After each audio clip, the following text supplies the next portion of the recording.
Hi, everybody. Welcome back to the Watchung Booksellers Podcast, where we bring you conversations from our bookstore's vast community of book professionals who talk about what they do for the love of books.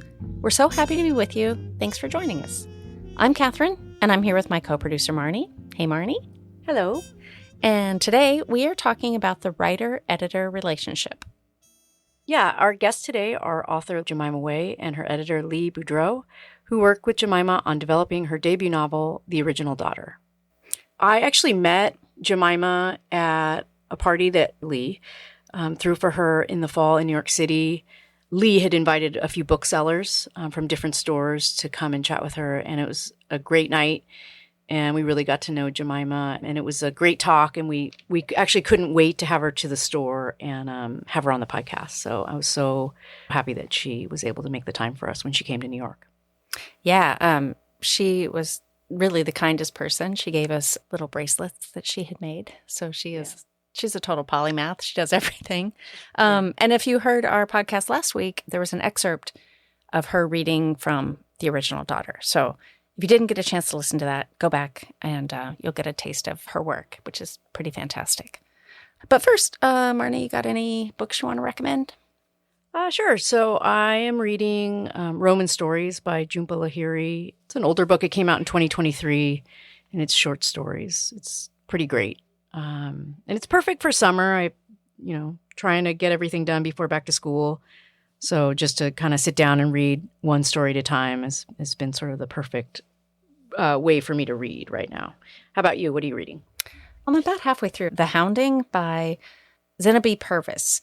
And you've probably heard of this book. It's gotten press everywhere. It's one of those highly anticipated books in the Times and NPR and everywhere. But it's set in the 1700s, and these 5 sisters are orphans who live with their grandfather in this very tiny English village. And they're a little odd.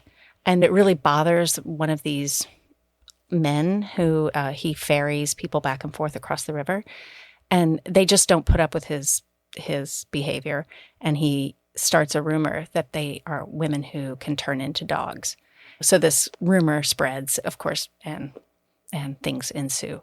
But it's very interesting, and it's a really fast read. So it's fun. I highly recommend it. Sounds great. So let's introduce our guests and get on to the conversation. Lee Boudreaux is an executive editor at Doubleday, specializing in fiction. She edited James by Percival Everett and Lessons in Chemistry by Barney Garmus, and also has had the great pleasure of working with such writers as Claire Lombardo, Kate Atkinson, Margaret Atwood, and of course, Jemimah Wei. And Jemimah Wei was born and raised in Singapore. She is now based between Singapore and the United States. She was a Wallace Stegner Fellow at Stanford University and a Philippe P. D'Alba Fellow at Columbia University, where she earned her MFA. Her fiction has won the William Van Dyke Short Story Prize and appears in Guernica, Narrative, and Nimrod, among other publications. Her first novel, The Original Daughter, was a Good Morning America book pick, and the New York Times Book Review declared that it was not to be missed. Enjoy the conversation, and we'll be back after to fill you in on what's coming up in the store.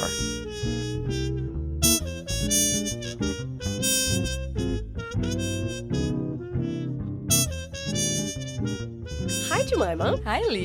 It's so exciting to be here with you this morning because we're going to talk a little bit about the relationship of editors and authors, which I will tell you right now is the reason every editor I know got into the business.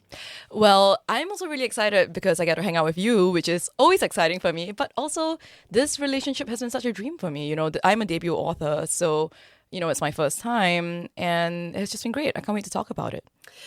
Let's talk about how we met and how we found each other, because I don't think a lot of people understand what the process is, and when you get to cross the line between somebody I've fallen in love with on the page versus somebody I'm getting to meet. And of course it happens all the time. that you might work with an author for years even and edit a number of books and you don't even get to meet them in person, right? If you're just separated geographically, it might take a while for you to actually be in the same room with this person that you are sharing very intimate, long working hours with. So do you remember, what was the process? How did your book get to my desk? I probably don't even know all of the things that were going on with you and your agent before I saw it. I remember very clearly because it was so exciting to me. So my agent and I worked on edits over the summer, and then I think on a Thursday or Friday we sent the book out on submission. And over the weekend I was, like freaking out because I had gotten an email from this book thief who was like, I have your manuscript. Oh no. Did I tell you that? It was No. crazy. It was one of those copycat crimes from, some years ago. There was this guy who went around stealing manuscripts. So I was freaking out. And then on Monday, I want to say 6 a.m. because I was in the Bay Area at the time, I got an email from Jackie, my agent, who had just forwarded me your interest and was like, for your reference, Jemimah, good morning. And I was like, wow, this is like a real roller coaster of a weekend because all weekend I was like, oh no, I haven't heard back, and I know it takes a while to hear back. But as an author, you think you're going to be cool and then you're just not. Yeah. Because you're really putting your heart on a scale and waiting for somebody else to just wait. Yeah. And so then I saw the email thread and you were emailing her all weekend. Like, I'm so excited. I love this book. And it was so great. I read that and I immediately had this like small explosion in my chest. At the time, my parents were visiting me. We were doing a road trip together. And, oh my God, you had so much going on. I know. I really didn't plan that schedule properly. And so I didn't want to tell my parents I was on submission because then I was like stress them out. And so I finally did tell them after we sold the book to you. And I remember we were quite formal, on that call. We were trying to suss each other out. We were like, oh, hello, Lee. Hello, Jemimah. And then finally when we did sign our contract, you emailed me all capital letters. And I was like, yes, this is an exciting conversation. And I emailed back all capital letters and 100 exclamation marks. And I remember the first phone call when you got my number from Jackie, you called me and said, hello, Jemimah, this is Lee. And then I was like, hi, Lee. And it was great. It was just, it went from being so like, hi. It's true. We were wearing our professional hats the first time, and then we like immediately put them aside and started stirring the pot, which has been so much fun. And so, okay, so just to fill in listeners, an editor will get a book on submission from an agent and there will be a cover letter sort of saying what it is. Mm-hmm. Sometimes you've had a conversation with that agent, maybe you met up with them, you had a coffee date or something, and they said, oh, I'm going to go out with this book in a couple of weeks. So maybe you've heard a little bit about it. Sometimes these things come totally cold. Maybe it's an author you've been following for years. So you can encounter this manuscript with any different number of levels of knowledge and expectation. I tend to, so your agent, Jackie, did tell me about this book, and I was like, oh, this sounds amazing. Please do send it. So as soon as it reached my inbox, I just dove in and started to read. And then I think I couldn't help myself from emailing her every time I got to a line that really just blew me away, or the suspense of something happening. Like, I cannot believe this is about to happen right now. And if this goes wrong, I'm going to be so furious with you. So I probably did pepper her all weekend long. And it's just so much fun to get to read something and express that in real time and just fire off these emails. And I had to wait and hold my reaction in my head and go in and tell my boss about it the next morning and sort of present something thoughtful and professional. This is why I love the book, and here are some comp titles for it, and I would like to do this, and please read it now, and so forth. But with Jackie, I just kind of unleashed my knee-jerk reaction to it every moment that I was having one. So often a writer like you will have a lot of editors interested. So how many, you probably set up many phone calls or had many people to talk to. And, the miracle of Zoom is that we can now talk to authors all the time. It used to be that you talk on the phone, that was fine. Or sometimes if an author was already in New York, they would come around and meet with different editors. Now we get to all sit in our attics and Zoom each other. So did you have many phone calls set up? Yeah, we did a bunch of Zoom calls, I want to say over 2 to 3 weeks. And that's right, you were traveling again. You were still doing the road trip with your parents. So it was a little more prolonged. Did you enjoy those? Did you get different feedback from different people and different vibes from different people, and you got to put all of that in your pot when you got to sit down and edit. I've always thought that would be very useful for an author. Like, take in everything you're getting, no matter who's going to buy your book. You're getting to talk to, 5 or 8 terrific editors who are going to give you interesting feedback on the book. I did not have a single bad phone call. I loved talking about the book, and it was amazing to have all the editors come in with their takes. Yeah. So they were all great. I loved having those conversations, and a lot of them had different pieces of where they would take this book, and I just could tell from my gut reaction what advice I kind of gravitated to the most. So some of the things I agreed with, and I just made note of it in my head for later when we were editing together. I was like, okay, this is common feedback that has recurred over several conversations. So that's definitely something I want to work on. Right. And I remembered in our initial conversation about this book, I told you, okay, so we had our conversation about where we want a book to go. And then I also told you, there's a few things I'm a little concerned about, and I would like to work on that together to get it to this state. And then we just worked on that together. Yeah. I feel like as an editor, you're in such a privileged position. You get to read a book and then ask the author any question that occurs to you. So that's by far my favorite part of the job. I absolutely love editing. It's like a puzzle solving thing. But I always think the author probably already knows the answer to whatever it is you're going to say. You're sometimes, an author, by the time they've written a book, they've made 100,000 choices, like literally 100,000 words on the page, all of those choices. I feel like my job is to go through, read it very carefully, and ask all these questions because the author probably knows what they meant to have happen, and all you're doing is sort of illuminating where what happened, what was clear in their head is maybe not quite perfectly clear on the page. Yes. And then they get to gauge whether they want to clarify that, or, if they're inadvertently giving something away that they meant to save until later, or if you're letting somebody stumble early, they're going to keep stumbling. Like, so many edits are cumulative. If you clarify it once in the beginning, I won't keep wondering why this character does X or Y, right? So I think sometimes you can clarify something very easily once and then prevent a whole string of confusions from happening. Yeah. And it's fun to get to track all of those things, all of the why is this character doing this, and is this really happening when I think it's happening. Pacing is another thing that I think one of the things editors will work on the most, right? Because the rhythms of the book, as you've had to construct it, you've made those choices, and I am there to kind of reflect back to you what an average reader is going to feel like going through the book, right? Like, not bringing any specific knowledge to it or special knowledge to it. It's just like, oh, I'm confused here. Or it feels like it's been a very long time since we've seen this character and I miss them. And I'm just kind of a reflective surface for, here's what I'm getting. Is that what you intended? Is that what it felt like doing edits to you? Is it very different from being in a writing workshop? Or did it feel like the same kind of feedback?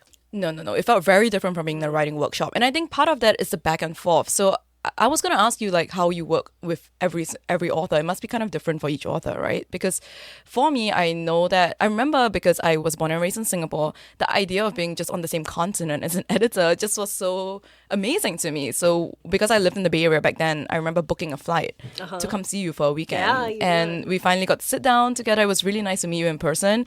And then I remember being able to go into the Doubleday office with you with the manuscript, and we could just go back and forth. Yeah. And that was immensely helpful. I made some notes then. I went back and then I consolidated them, and then I jumped on a call with you to do any clarifications. And like you said, that conversation of you saying, oh, this one, what do you think about this? And then I'll say, oh, okay, I was trying to do this actually. So if that's not coming true, what do you think about this? And those that back and forth is really helpful. In a workshop, it's a little different depending on who's running the workshop, because you're getting maybe 10 opinions in your head. And I guess the thing about a workshop, no matter how good a workshop is everyone has different tastes. Whereas I know I'm definitely your taste because you bought the book. So I know you already love it. I know that you are on board with the vision. This is your type of book. We're both very invested. And in a workshop, everybody can be invested, but everybody's taste is a little different, right? So I find it helpful also, but in a different way, because then you see how your book might be landing with different kinds of readers. Whereas with an editor, it feels like we're both collaborating really closely on working with it. But that for me felt very much like product of the back and forth we had. At some point, on maybe I was second or third round, I was basically sending you scenes. Do you remember? I would email you like, hey, I need a vibe check. What do you think about this revision, especially of the like with the dad and mom, we wanted to fine tune a lot of things there. And instead of making you read the whole book, I would be like, what about just this chapter? And you would be like, okay, thumbs up here. This part I'm not super clear about. What do you mean by this line? And I'm like, okay, that's great. Because like you said, in my head, it's clear. Yeah. But that's because I'm seeing like, it's like I have like those ultraviolet glasses on where I can see like 5 different dimensions and the reader is seeing on the page. Right. So that was extremely helpful to me. But what is it like for you working with many different authors? Like, is everyone a phone call kind of person? I was going to say, it's interesting you say that because I probably work the same. The conversations go off in their own, directions. And depending on whether I'm hopping on the phone with somebody or doing it all in writing or whatnot, they all have a different flavor. But I can only edit by going line by line by line by line. Like, I am terrible at doing a big picture edit first and then doing a line edit because I feel like I only know what I think by doing the tiny work first and seeing why those big, not quite fully articulated feelings are happening. It's like, oh, it's because the mother did this on page 5 and this on page 52 and this on page 125. That's why I think what I think about the mother. I'm going to note all of those places and do a vibe check with the author. Is that how I was supposed to be reading this character and understanding this character and so forth? So I tend to take the whole manuscript, pencil in hand. I still subject all of you to my handwriting, which is not easy. I've had authors tell me before that they had to read all of my edits with a magnifying glass. And it's probably because I'm doing it in pencil. And it's probably I feel like I'm just going to write this really tiny because I don't feel that strongly about it. And it's their book. It's up to them to do what they want. And they're probably like, please just write it larger. I really hate doing track changes. Can you accept edits and track changes? It feels so bossy.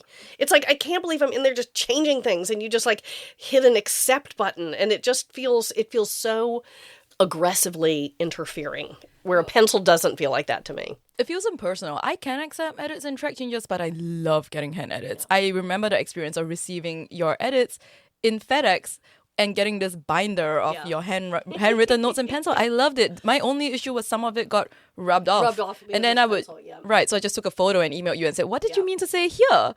So that was really fun. Yeah. I do still love doing it by hand. I send that to the author, give them time to kind of digest it all because it must be a lot. You're sitting down, you're going to flip through 300 pages and try to decipher somebody's handwriting. I try to do a cover letter that boils down what those big picture thoughts are as I've sort of been able to consolidate that thinking as I did the whole line edit. And then I usually will hop on the phone if an author wants to. Sometimes they just want to dive in and get to it and sort some things out themselves. I feel like a lot of times an editor will point out something that an author already knew in the back of their mind, and it'll be some like vestigial bit of a first idea, like, oh, you're right, that character makes no sense because they were from a different short story, but I loved that they drove a convertible, so I put it in this book, and then reader comes along and is like, why is this character in that convertible? And they don't seem to make sense, and the author has to admit, like, you're right, I have to put them back in the short story that they came from. So I'll do, a couple of passes like you and I did and fine tune what needs it. Often you'll end up with, an entire first half of the book that seems to be working beautifully, and you'll just keep focusing on the key scenes that now need to deliver a certain thing, get the pacing and the payoff exactly right. I have certainly worked on books that I love so much. When they come back to me, even if I only need to look at like chapter 17, I'm like, I'm just going to start over from the beginning because you want to get back in that world. And that's what I loved so much about the original daughter. Like those 3 characters, I felt like I lived with them and I didn't want to break away with them. I missed them when they were gone. I was so intensely attached to each one of them and their love for each other. It was palpable. Even as Jen and Aaron have so much difficulty between them and you don't know whether they're going to be able to rectify what's gone wrong and forgive each other. And there's a ticking clock about it. Are they not only going to be able to do it, are they going to be able to do it in time before they lose somebody who matters very much to them? So I was just so incredibly invested in what was happening. I know every time this book came back to me, no matter what little scene we were working on, it was sort of like, oh, I better start over. You want to get in the mood. It's like putting music on, you know what I mean? It's just like, oh, I don't know if I'll know what I think of chapter 17 unless I work my way all the way back up to it. So this is obviously a very labor-intensive and time-intensive way to edit, and sometimes I have to not let myself do it because it's just like, oh, just look at chapter 17, Lee. Just get on with what you need to look at and stop trying to reread the book every single time it comes to your desk.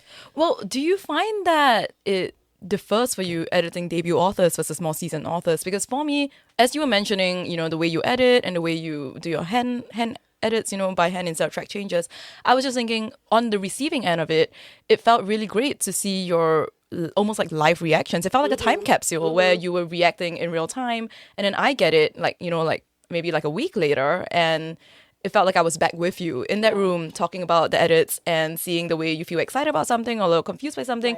Even if you just put an underline and an exclamation mark, that also felt really good to see, And I was just wondering if that's like, you find that process changes when you work with the same author a few times.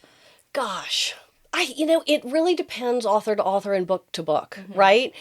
I have worked with authors who have written many, many, many, many books, and they still want as much editorial feedback as you can possibly give them. I also look at authors who have written many books and think you have earned the right to say, that's a question that doesn't need to be answered. I want the reader to not quite understand what's going on there, right? And I tend to defer to the authors a lot. I think you are the ones who are creating this thing that did not exist before. You know what it is more than I know what it is. And I am just trying to get you to make sure it's delivering what you intended it to deliver. So sometimes I'm trying to think of authors I've worked with if they kind of grow a little cold toward taking edits. Like, not really, but I work with a lot of debut writers and first and second timers, you know what I mean? So I feel like I am lucky to maintain a lot of that sort of fresh enthusiasm for doing it with a lot of my authors, right? We're only on their second book. One of the authors I'm working with right now who loves input, I can't even tell you, is Margaret Atwood. She's written how many books? And she's got 3 editors, one in the US, one in Canada, and one in the UK. And she wants all of us to give her feedback. If I were her, I would be like, I don't need any of you to weigh in and my book is done. But she will just keep taking it. So like some people I think really thrive on the input, the feedback, the give and take.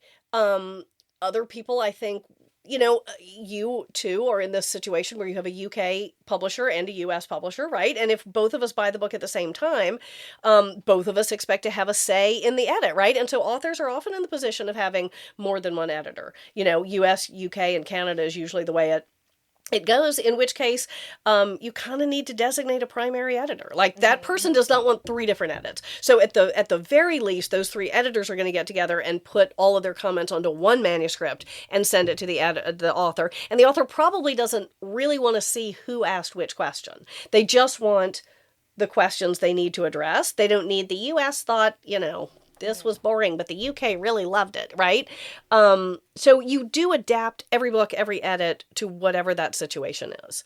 I think most authors, and tell me if this is your observation also, want an editor can raise any question and articulate what the thinking was, right? And I feel like you probably want to sharpen your knife on a good stone, right? And if you end up not taking an edit or being certain you don't want to change something, you've at least had the conversation that makes you certain you're choosing a path deliberately because you know what you want to get out of it, as opposed to something that was just kind of left there and not really addressed. Yeah, absolutely. I feel like because before the book even went to my agent, right, I had done so many drafts, like so many versions, and that's because I worked on this one book for 9 years before I let anybody else touch it. And because of that, I want to say, unfortunately, incrementally changing drafts all live in my head simultaneously. It's like being a little crazy where you look at the book and you see 17 versions of this one line.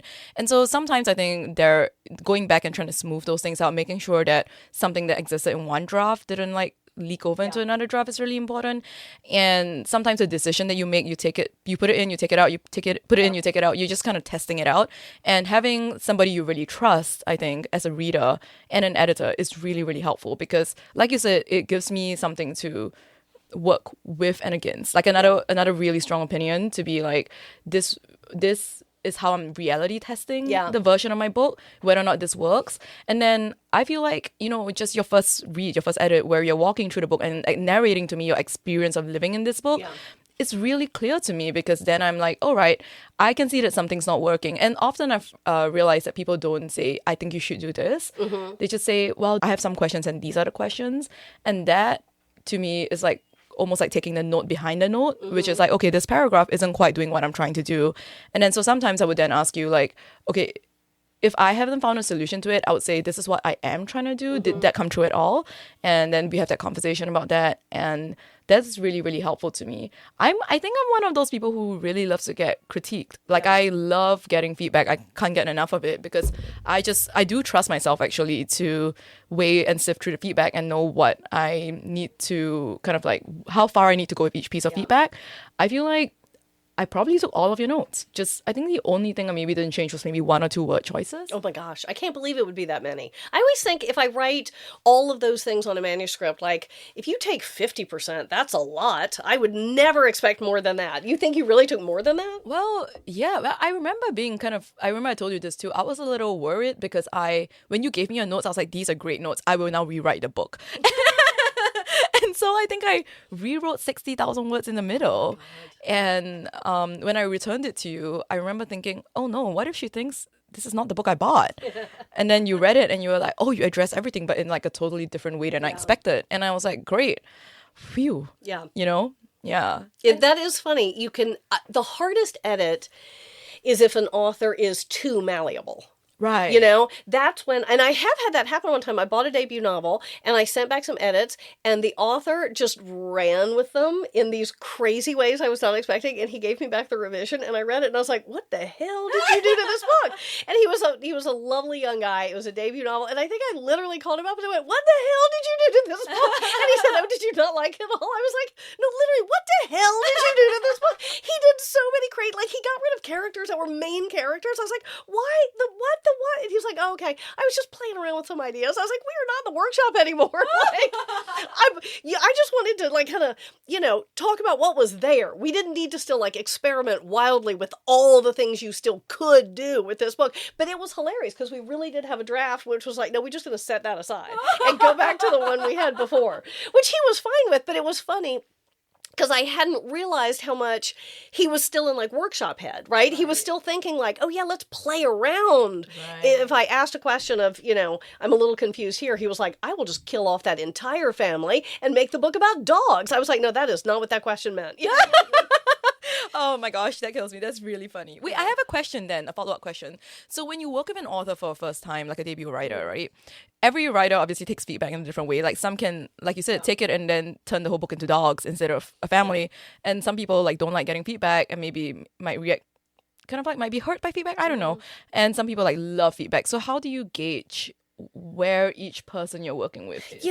I had an author one time. I wrote a really long editorial letter. It was a really long book. So it was one of those things. I feel like I always fall in love with a book. And if I'm lucky enough to be the one who buys it, I'm like, oh my gosh, I don't think we have much to do at all. And then I probably send back an edit and an editorial letter that is way more detailed than I expect because that's when I've done all the granular work of everything that possibly confuses me or I have a question about is going to show up on the page. It is going to look like a lot. It just, by definition, a 300-page manuscript is going to have a lot of pencil marks on it if it's the first time we're asking all the questions.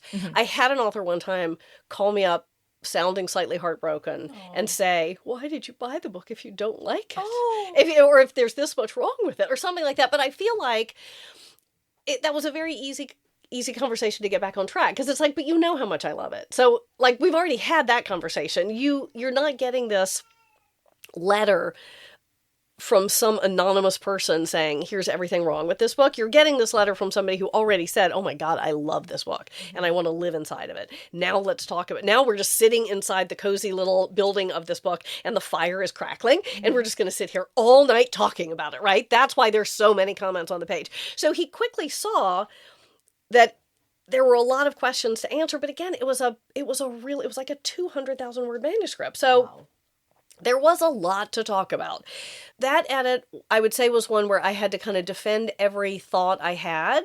So it was a really slow process, and we published a very long book. But I felt like I could say to anybody I was giving that book to, it is this long for a reason, right? And that was my goal. I've never tried to get a book to be under a certain word length or over a certain word length or to fit into some kind of box or even to be done by a certain date usually. Like I am lucky enough to work with novels that get to be their own thing and breathe their own air and in their own time, right? I don't have to get X ready for Mother's Day, and I don't have to have X be no longer than 320 pages, right? They get to be themselves. And that is a wonderful position to be in. So I just want a book to read. If I, like, imagine how many books everybody I work with is reading all the time. So I want to give one of my favorite sales reps who's really great, and they have great bookstores, like Watchung Books. I want to give them an early galley of one of my books. If it is 800 pages long, I am not at all worried about putting it on their desk, but I want them to know if I put an 800-page galley on their desk on August 1st, it is honestly worth their time, and those 800 pages all exist there for a reason, right? And I know all editors feel this way, that they're coming up with a book that they're going to be able to say everything that's in there needs to be in there. We wanted it in there. It is doing important work. And if I'm giving you a long book, it's because it needed to be that long to tell the story. Right. I feel like that was something I was really impressed by in our first conversation. This was before you even bought the book. It was when we jumped on a call and you were like, "Hi, my name is Lee." And I remember seeing all your beautiful books in your background, your Zoom background, and you were telling me all about your experience reading this book. And then you told me about your work as an editor. And one thing that really impressed me was that you said something to the effect of, you don't have like a very identifiable taste.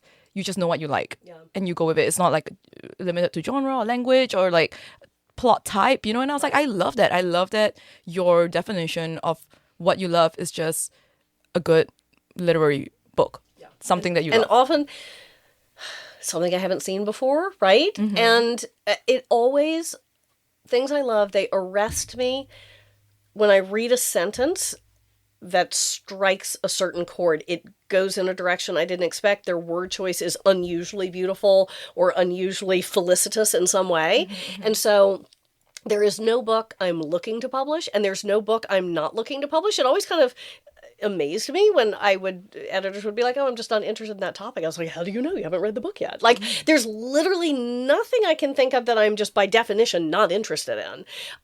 It's all a matter of whether that writer is pulling me into a story that I had no idea I was interested in.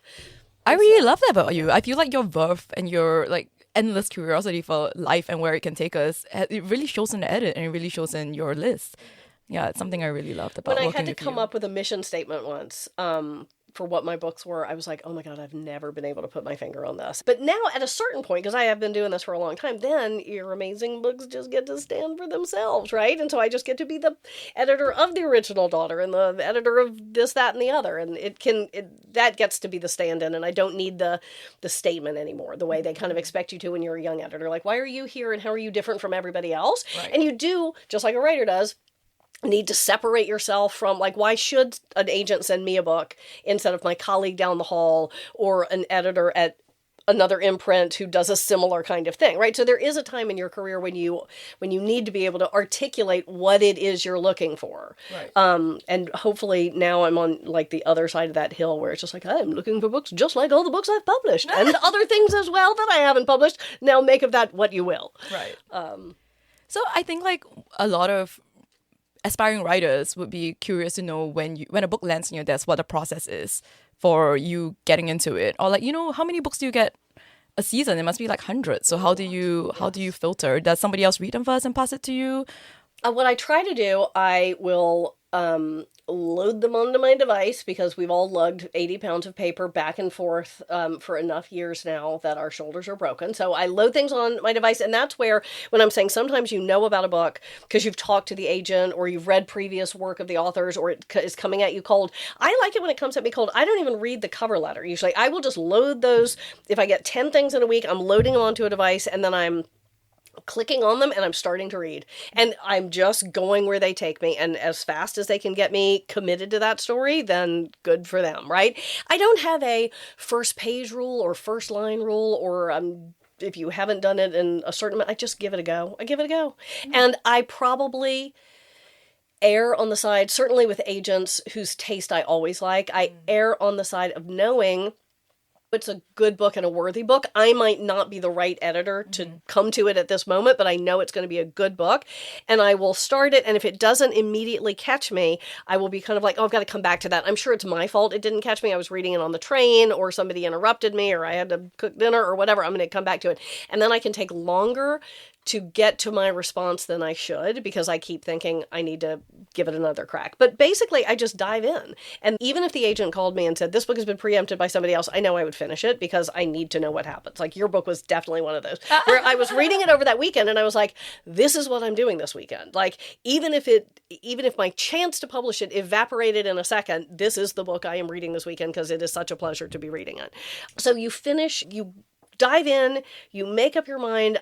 Because I'm reading on a device now, I probably don't do as good of a job as I used to on seeing how long a book is and where the slow parts are slow. When you're dealing with a physical manuscript, you have a much better sense of, wow, I am still in the middle of the story. I can tell it's dragging and we're going to work on that. It's a little easier to zip through on a device and then read a book and edit it and be, oh, wow, right, we really do kind of have a problematic middle here, and I wish I'd paid more attention to that as I was reading on a commute and flipping through pages with my thumb. My assistant also will help read, because if we have a lot, it's kind of like, I'm taking these first, you take these first, let's trade notes on it as soon as possible. I also will give things out to my colleagues at work. If there's something I think they would particularly like, somebody who really likes historical fiction, I'm like, this sounds like a great historical, I might give you first crack at it and let me know. If you want to run with it, maybe it's one you run with. If you don't love it, then we'll go ahead and just, talk to the agent from this office rather than sort of sprinkling it out all over the floor. But I definitely believe if you've got good readers around you, and I get a lot of submissions at this point, I want my colleagues to get a crack at them also and make sure we don't miss anything that one of us would absolutely fall in love with. Right. So then after you decided on the book, let's just say this book, right? After you decided on it, what then happens? You go to Bill's office? I go to my boss and I say, here's this book. I read it this weekend. I loved it. And this is what I want to do. He will always read what I am talking about. I don't know. He does both fiction and nonfiction. I do only fiction.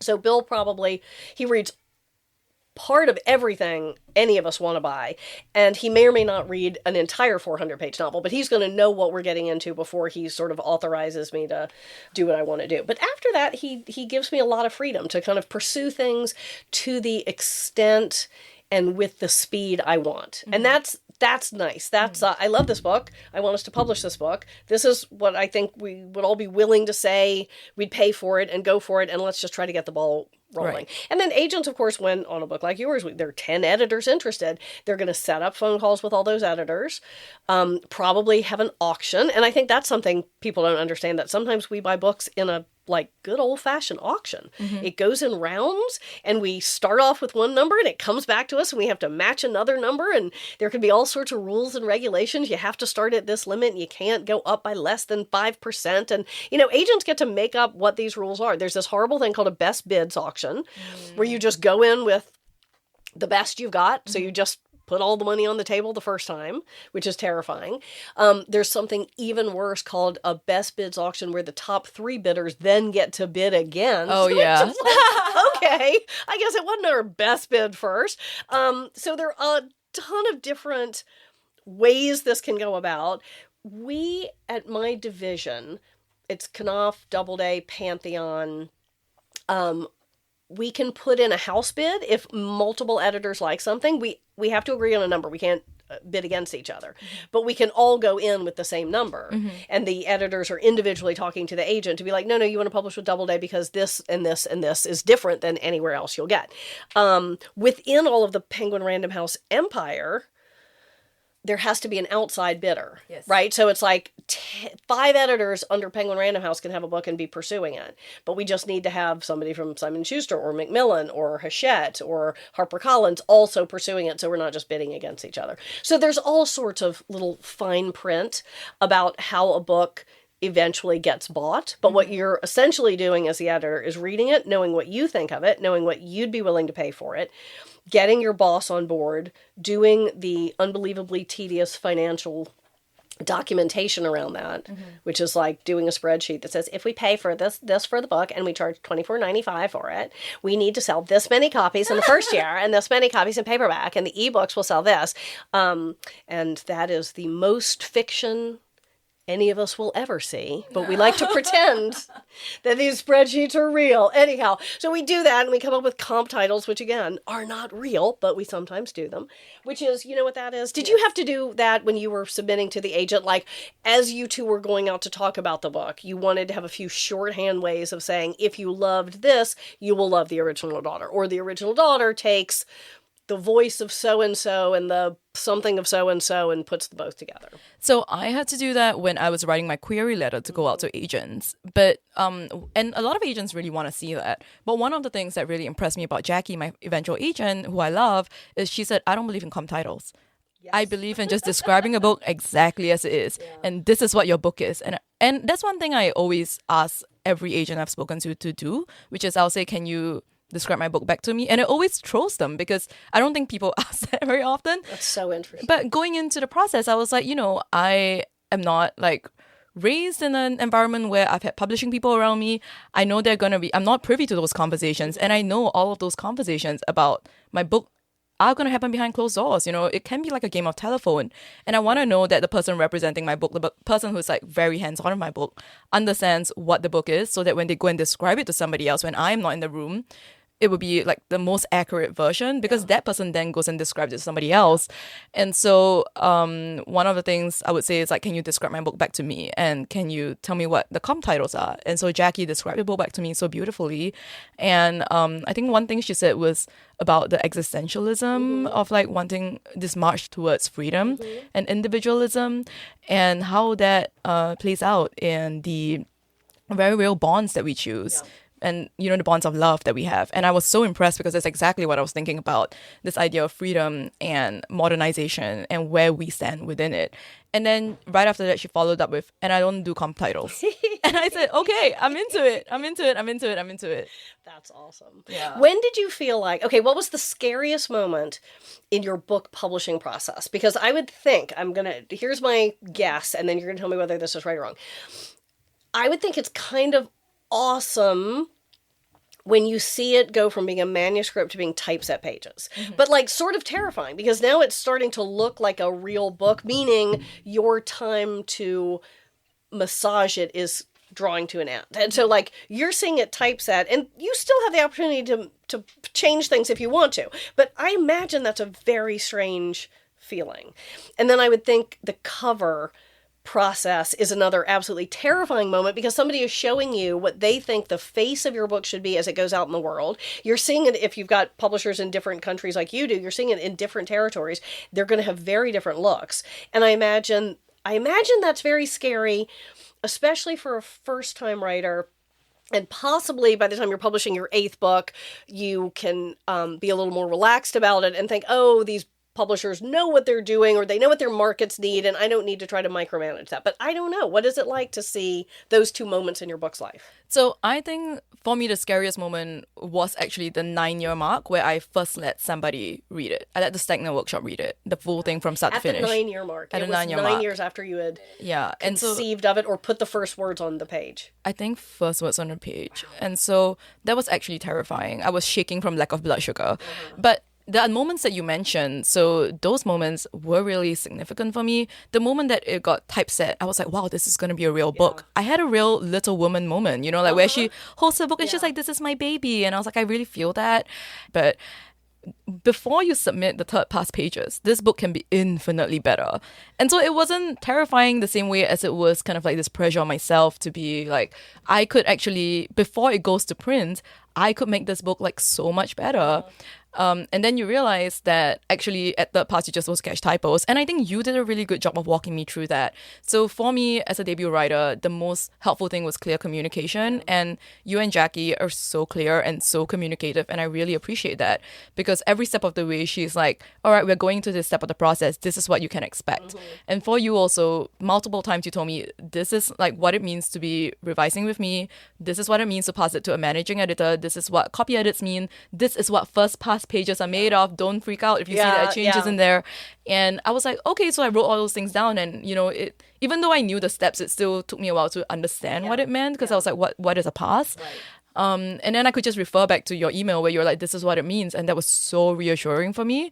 And then so finally the moment of just sending in the third pass and being like, goodbye book, Yeah. Off you go into the world. God bless. Like, it's like, it's terrifying, but it's also kind of great. It feels great to be like, okay, well, now everything is really out of my hands, and this is the book I wrote. Yeah. You know, and I'm proud of it. Do you think it can still be infinitely better when you're up to like first, second, third pass? Like, is it that hard to stop yourself from tinkering with every word and testing things out? Like, by then, are you just fiddling with language at that point? You're not still thinking you're going to take a plot thread in a slightly different direction or insert a whole scene, but you were looking at every word and just being like, can that sentence be a little more beautiful? Yes, I think that's the stage I'm at. The big plot changes I made, I think even you and I, when we did our big picture edit together, there was just like maybe a couple of reframings, but it wasn't massive changes. Actually, the bones of the book were all there. And I think part of that is because I had worked on it for so long before, you know, like going on submission, even with agents and then with an editor. So in terms of like characters, I didn't take any characters out or like put any characters in or things like that. I was really like thinking, does this word work? And I was walking around my house, pacing up and down, doing rhythms like stress, unstress, stress, unstress, stress, unstress. Should I end on this or that? And just things like that, right? And at that point, it's like, actually, maybe a reader doesn't care. I don't know. But I do think it does feel like it could be better because I became a better reader or I become a better writer, right? You know, with every month, you are just a different writer than you were before. And so your choices might be slightly different. And I think where I'm at with my book, I worked really hard on my relationship to writing because I think that your relationship to writing is really separate from the writing itself. And it's really important. Describe what that means exactly. Okay, so most debut writers, right, when you're working on a book, that book becomes the whole of your artistic identity because it's the only thing you have ever worked on for such a long period of time. And then so it can feel like that thing can feel like everything to you. You know, if somebody doesn't like it or somebody loves it, that can really affect how you feel about yourself as a writer. But that's actually empirically untrue because you can feel kind of great and the book between the covers can not be great. Or you can feel terrible and you could have written like a really great book. So I think working on that relationship, that psychological relationship to your work is really important for a debut. And that is something that I kind of like very intentionally worked on because I know that I worked as hard as I possibly could on this book and I'm very proud of it, but that still doesn't change empirically what is between the covers, right? So I don't want to feel a different kind of way about it as time goes by. And so now how I feel about the book when I see it, I feel this great affection, like I've had this kid that's now my firstborn that's off in the world and she's just doing her thing and I feel really like proud of her and I'm like, could you be a bit different? Maybe. But you know, if I could have written a better book, I would have. I couldn't, so I didn't. So I, you know, coulda, woulda, shoulda. And I'm happy with the way you are and I'm proud of you. I love you just the way I love you just the way you are. That's right. And I like you forever and I love you for always. You know, like that children's book. And I think that has been like really wonderful for me because even though I'm a debut, I have a lot of writer friends and I wrote to all of them before I published and I said, hey, what's one thing that you wish you knew? And I took all of their feedback. I workshopped my relationship. They were like, you know, you have no control over the book. You know, you can write like 1,000 essays and everything, but you know, the author has so little control over how the book does in the world. So just have a good time. And then a mentor wrote to me and said, you know, don't let the good feedback or the bad feedback sway you. It's all just feedback and keep writing. Another writer was like, nobody ever read a good book and thought, wow, I wish this came out last year. So it just takes the time it takes. And I think all of that was just so helpful because I was like, yeah, you know, that's right. I'm going through this alone, but I don't have to. So let me see what everybody else says and then work on how I want to feel about the book because I don't want to be beset by anxiety when a book comes out and not be able to enjoy the moment of it leaving into the world. I know, that is like 10 years of your life out here in the world now, between covers, in bookstores. You were walking through Penn Station today, coming out here to Montclair, and you saw it in bookstores there in Penn Station. There she is. There she is, all by herself, hanging out in Penn Station. The other day I was having lunch in the East Village and I was like, wow, I'm in the neighborhood of like the Strand. Let me go say hi. So I just walked in and said hi to my book and walked out. Oh my God, I love that. I was like, hi, girl. Hi, girl. You're looking good today. So how you shiny, doing? so gold. Look looking pretty in that sunshine in that window. Yeah. All right, so talk about the cover process. The other thing I imagine is the most terrifying part of seeing what somebody else thinks your book should look like as it goes out in the world. Yeah, I feel like we had great options. And so we did go a few rounds, and I love seeing everything. I just didn't feel like it was 100% yet. And then I think the cover process is scary because as a debut writer, you're worried about being difficult. You're worried about being like, can I see a couple more options? And then you're worried that people will be like, well, we gave her like 4 already. Like, what else does she need? And so I think one of the great things about working with you was you jumped on a call with me very quickly and you were like, hey, don't worry. We love these covers. We love these options. But if it's not quite right, we would just keep going until we get it right. And I was just so impressed by that. I remember like texting all my author friends and I was like, Lee is so great. Like, I just always feel so reassured at every step of this process. And I love this cover we landed on. It's so beautiful. I do too. And it was kind of different than where we started by a lot because we had a lot of complicated ideas. Like the origami thing, and it had different faces on different quadrants of it. It was such a cool concept, but we never made it look like we wanted it to look kind of thing. Right. So we actually did go down a road to get to this. And I will say that process for me was very moving because I could see that you had even mocked up like what it would look like. You had folded the origami and then taken photos of it. Oh, that's right. And you were like, what do you think about this? And I was like, shout out to Emily Mahan folding up origami trying to design this cover. She's so amazing. I love the whole Doubleday team. Honestly, I feel like it's such a leap of faith, right? To step off into the world, like step off your ledge of control as an author. And you guys have just caught me. And it's an amazing feeling. It's so great. It is a wonderful team of people I work with, I have to say. And that's why, turning over a book to your sales reps and they are going to kill it. They are going to go to all their great stores and they are going to do such a good job talking about the book and they're going to leave galleys behind. And those booksellers are going to pick it up and read it because Jason Gobble and Jess Pearson and Katie Mahan came in there and told them this was worth their time. And that happens over and over again. And the art department does a bang up job. And you know what else we do beautifully? The interior designs. Oh, it's gorgeous. It's so beautiful. Every time I've gotten an interior design since I've worked at Doubleday, I have lost my mind over the individual beautiful touches those designers have put in.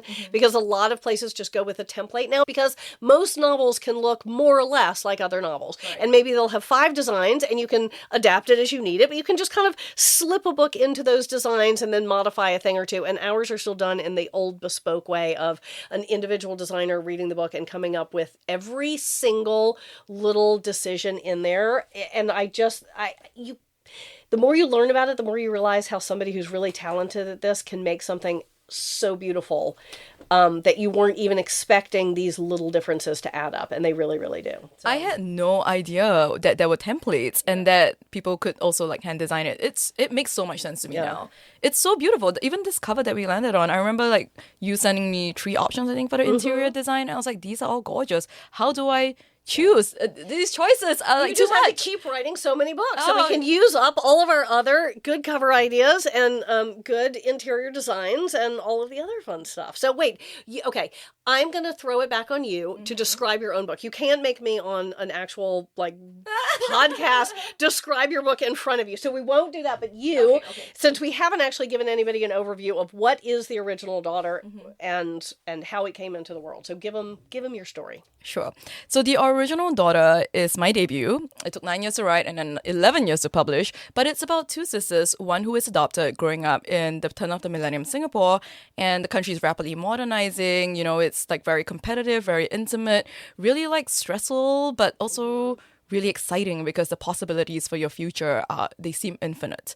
And so these sisters become very quickly intimately and codependently entwined as they navigate this changing country on their journey towards fame and fortune. And then obviously things happen. Yeah. Things happen. Lots of things happen. Things happen. And these sisters are, as I said before, 2 of the most amazing characters. They don't make the right decisions all the time by any stretch of the imagination, but you understand what was motivating them and what they could and couldn't let go of and how dearly they love each other and how competitive they are and how they're trying to talk to each other even through gestures and actions which do not fully represent how they feel about each other. It's an incredible dynamic between the 2, and the mother is also just these three women, the triangle they make. That's what so attracted me to this book in the beginning, and how I just kept talking about it.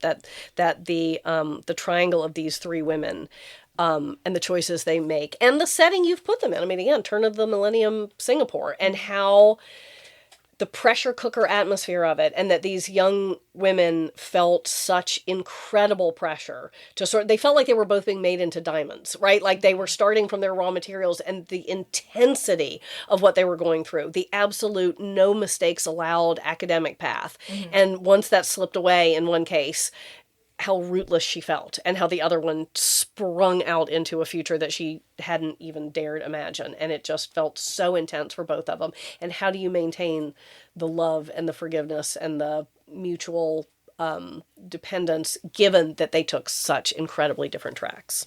See, you did describe it really beautifully. That was an accident. All right, quickly. Accidentally brilliant. We're going to wrap up because we have had such a good talk. Okay, and I think it's obvious that you and I could literally talk about anything to each other all day long. So we are available for booking on any podcast. Next, we'll be doing gardening and how to make hamburgers.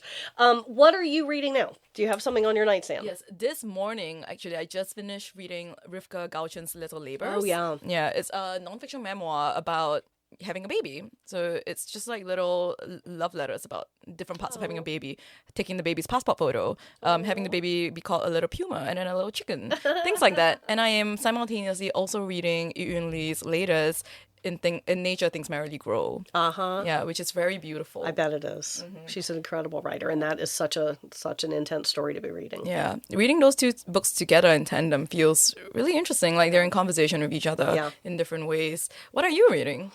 All right, I just read Stoneyard Devotional, which was a title that struck me immediately, even when I didn't know anything about the book. I thought it was such a severe and awesome title, and it is an Australian novel about a woman who I think has worked as like a climate environmentalist scientist in her life, and is reaching middle age and has kind of given up on the notion that what she's doing is making any difference. And she goes for a respite to a local convent just to get away with her own thoughts. So you are in this book with just this woman and her own thoughts at this point in her life.